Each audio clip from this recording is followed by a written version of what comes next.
Okay friends, next आमे कौन पढ़ी ना नेगेटिव सेंटेंस बा नास्तिवाचक पढ़ी। नेक्स्ट कौन थिला ना क्वेश्चन सेंटेंस बा प्रश्नवाचक थिला। ओके, सो आ विषय टिके जानिबा।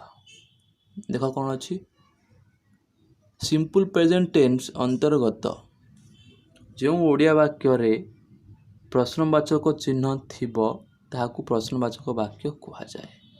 ओडिया वाक्य शेष रे ओके, जो ओडिया वाक्य शेष रे प्रश्नवाचक चिन्ह थिबो ताहाकू प्रश्नवाचक वाक्य कहा जाए। ओडिया रे बुझियकू माने काहाकू आमे प्रश्नवाचक वाक्य कहबा बुझियोची। सेमती इंग्लिश रे मध्य वाक्य शेष रे कौन रहिबो ना प्रश्नवाचक रहिबो। एडी सूत्र दिया जायछि। सो फ्रेंड्स, ये जो सूत्रटा अछि ए सूत्र शेष रे कौन हम देख, ये सूत्र शेष रे एठी प्रश्नवाचक रहिबो। ओके,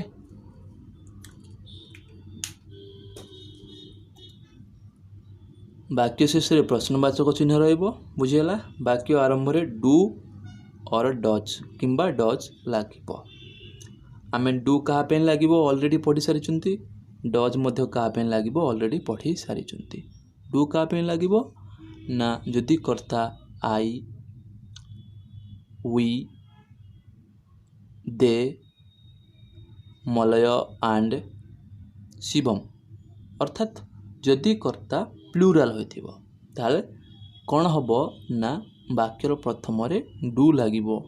को क्षेत्र रे ना प्रश्नवाचक क्षेत्र रे अर्थात क्वेश्चन सेंटेंस मेकिंग रे बा क्वेश्चन सेंटेंस तैयारी करिबारे कहार ना सिंपल प्रेजेंट इंडेफिनाइट रो आमे कौन लगैबा वाक्यर प्रथम रे डू किंबा डज लगैबा। ले डू जानले कहा पे लागिबो, डज कहा पे लागिबो ही, सी, इट एवं सिंगुलर नेम जदि थिबो कर्ता एवं वाक्यटी जदि प्रश्नवाचक हेतिबो ताले डज लगैबा बुझौची।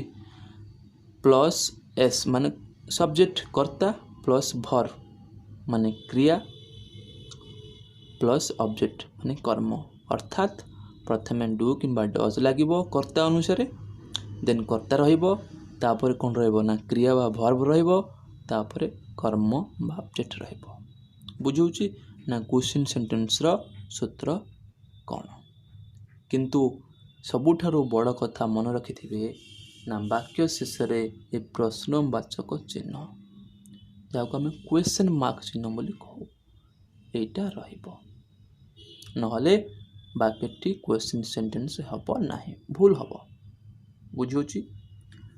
ले एग्जांपल्स देखिबा। देखो फ्रेंड्स, एग्जांपल्स कौन अछि। प्रथम एग्जांपल देखो, मु पढ़े कि एही वाक्य रे कर्ता कि अछि आई। आमा आगुरु जानिचंती आई पाई माने मु माने ना आई पाई कौन लागिबो डू ना डज, डू लागिबो। तेणु करी प्रथमे डू रहिला ए सूत्र अनुसार डू रहिला, तापर कर्ता आई रहिला, तापर क्रिया read, do I read. Odia रे कौन अच्छी मु पढ़े कि, इंग्लिश रे कौन हम डू आई रीड ए सूत्र अनुसार बुझीगला। यदि आप फॉर्मूला मन रखीदे और किसी सेंटेंस प्रैक्टिस करदे ताहले सब क्लियर हो माने ऑलरेडी पार्टी को आसीजिवो बा मुँह को आसीजिवो कहयापे। आमे स्कूल जाऊ कि देखो एठी सब्जेक्ट किए अच्छी कर्ता आमे अच्छी, आम अच्छी प्लूराल, तेणु करी डू लगिला, do we go to school ए सूत्र अनुसार तैयारी है। प्रथम डू रहिला, तापरे सब्जेक्ट एस माने वी रहिला, तापरे वर्ब गो अच्छी, तापरे object to school, do we go to school आमे स्कूल जाऊ कि।